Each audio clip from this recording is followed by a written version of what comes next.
안녕하십니까, 박지윤 변호사입니다. 오늘은 핫한 이슈가 되고 있는 박세리 씨 사건에 대해서 여러분들한테 사실관계를 설명드리고 관련 법률적 쟁점들이 어떤 것인지 구체적으로 한번 짚어보는 시간 갖도록 하겠습니다. 먼저 이제 조금 충격적이긴 한데 그 박세리 희망재단 측에서 박세리 씨 아버지에 대해서 사문서 위조 및 동행사죄에 대해서 고소를 했다, 이런 뉴스가 나왔었죠. 그래서 관련 사실관계를 보면 충남 태안 새만금 등지에서 이제 골프 사업, 국제 골프학교 이런 것들을 한번 해보자라는 제안을 박세리 씨 아버지가 받고 그 사업 참가 의향서를 내는 과정에서 그 재단에 그 도장하고 문서를 위조했다. 예, 그러니까 뭐 몰래 도장을 파서 뭐 이렇게 찍었던지 이런 행위들을 하셨던 거겠죠.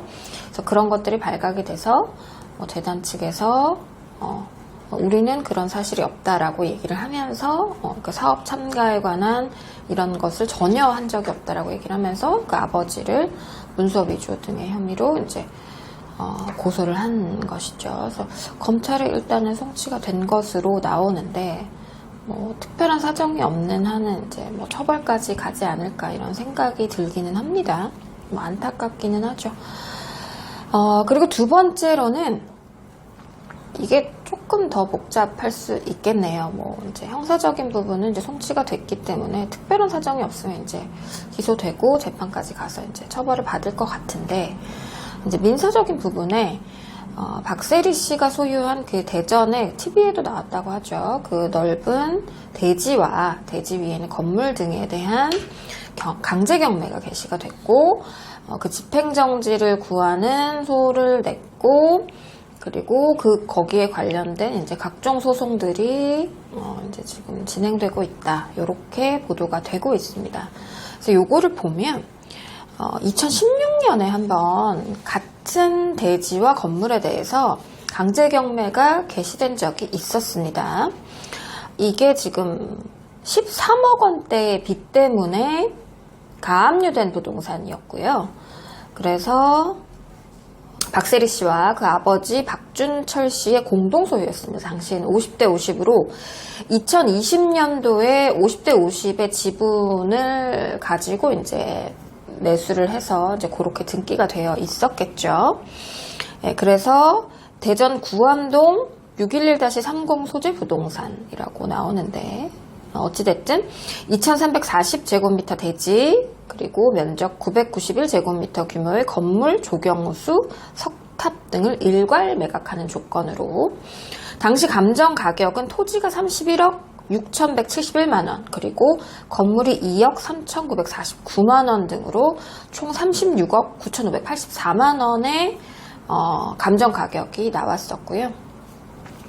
그리고 아까 말씀드렸지만 2000년 6월에 박세리 씨가 이걸 매입을 했고, 이제 아버지인 박준철 씨와 50대 50으로 이제 지분으로 공동 소유를 하고 있던 그런 상황이었습니다. 이것을 2014년에 어떤 채권자가 가압류를 해서, 가압류는 사전처분의 개념이니까 이제 소송이 들어왔던 거겠죠. 돈을 달라, 뭐 채무가 있으니까. 그래서 총 12억 9,500만 원 상당이라고 지금 확인이 되는데, 당시. 그래서 채무액보다 감정평가액이 한 3배 정도 큰 상황이었던 거죠. 그리고 나서 이제 4개월 정도 이후에 이게 전부 다 취하가 되고 이제 뭐 빚을 갚았겠죠. 그래서 뭐 빚은 갚고 뭐 이 경매는 없어지고 이런 상황이 됐는데, 이게 이제 2020년 11월에, 그러니까 지금부터 벌써 4년 전이죠. 그때 강제 경매 개시 결정이 내려졌는데 집행정지 신청을 했죠, 박세리 씨가. 그래서 집행이 정지된 상태고, 여기에 대해서 이제 소송들이 이뤄지고 있다. 그래서 뭐 소유권 이전 등기 말소 소송을 하고 있다, 뭐 이런 얘기들이 나오는데, 아무래도 그 어떤 채무인지 모르겠습니다. 아버지의 채무인지, 뭐 아버지와 박세리 씨가 공동으로 진 채무인지 어쩐지는 모르겠으나, 어찌됐든 어떤 채무를 이행하지 않아서 강제 경매가 이제 들어온 것이겠죠. 2016년경에 이제 지분을 다 받았는데 2020년에 강제 경매가 들어왔다라고 하는 것은 아마도 뭐 소송 중에 뭐 예를 들면 1심 판결이 채권자가 이제 이겼다. 그 과정에서 이제 뭐 소유권이 박세리 씨한테 전부 다 넘어갔다. 뭐 이런 걸 수도 있겠고, 그렇다고 본다면 뭐 아버지의 채무일 가능성이 더 높겠죠. 그래서 예측을 해보면 뭐 아버지에 대해서 어떤 채무를 채권자가 소송을 걸어서 돈을 달라라는 소송 중에 아버지 지분이 이제 박세리 씨한테 넘어갔을 가능성이 있는 거죠. 예. 그렇게 해서 뭐 1심이 선고가 나서 뭐 예를 들면 채권자가 승소를 했다.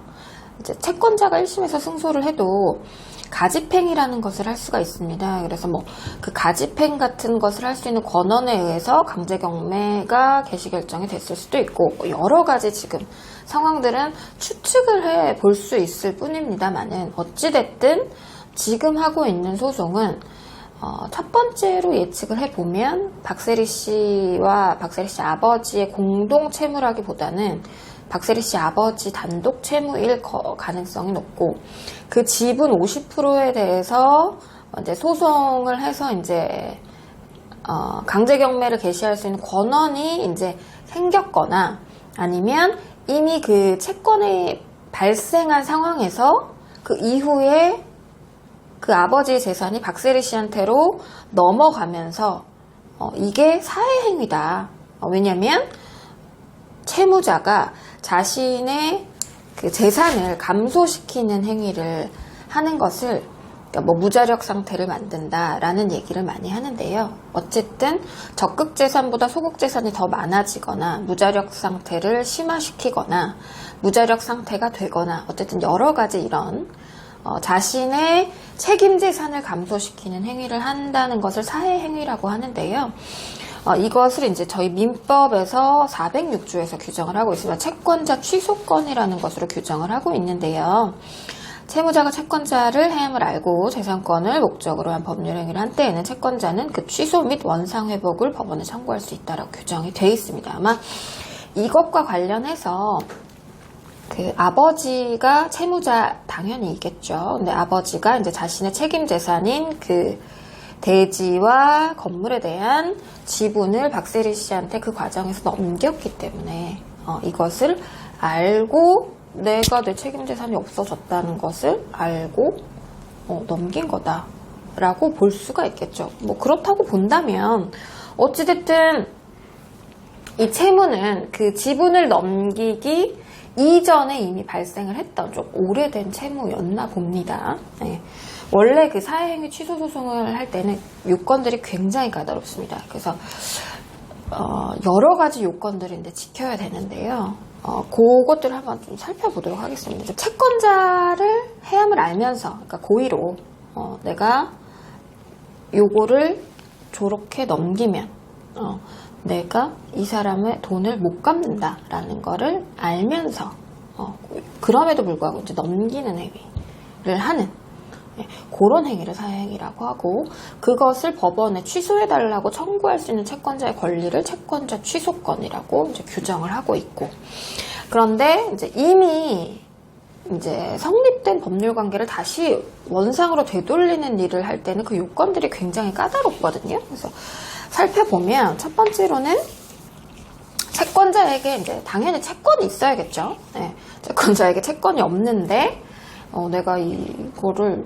돌려놔라 이렇게 할 수는 없는 거니까 채권이 있어야 되는데, 그 채권이 언제 있어야 되냐, 이것도 되게 중요한 포인트입니다. 근데 이거는 사회행위, 그러니까 재산을 알면서 넘기는 그거 이전에 이미 발생은 돼 있어야 된다. 이행기가 도래해야 할 필요는 없지만 예를 들면 뭐 그러니까 돈을 빌려준 행위가 그때는 있어야 된다. 이게 이제 갚을 날짜가 다 도래를 해야 할 필요는 없지만 그 재산을 넘기기 이전에 이미 누군가 돈을 빌려주긴 했어야 된다. 그런 얘기입니다. 그래서 사회행위가 있기 전에 발생한 것이어야 된다. 그리고 두 번째 요건은 사회행위가 있어야겠죠. 그러니까 고의가 있어야 됩니다. 아까도 말씀드렸지만 알면서 넘겨야 됩니다. 알면서 내 책임 재산을 감소시키는 행위를 해야만 되는 겁니다. 그리고 세 번째가 아까 말씀드린 그 사회의사인데요. 이 사회의사에서 봐야 될 게 알면서 고의이죠. 여기서 이제 포인트는 누구에게 사회의사가 있어야 되냐. 그러면 내가 채무자한테는 당연히 있어야겠죠. 채무자가 이제 다른 사람한테 재산을 넘겼잖아요. 그러니까 이 사람도 알아야 됩니다. 되게 어렵죠. 그래서 내가 채무자면 나에게 사회의사도 있어야 되고요. 내가 이 재산을 넘긴 그 상대방에게도 사회의사가 있어야 됩니다. 자, 그러면 사회의사가 있었다는 걸 누가 입증해야 되느냐? 요것도 포인트인데요.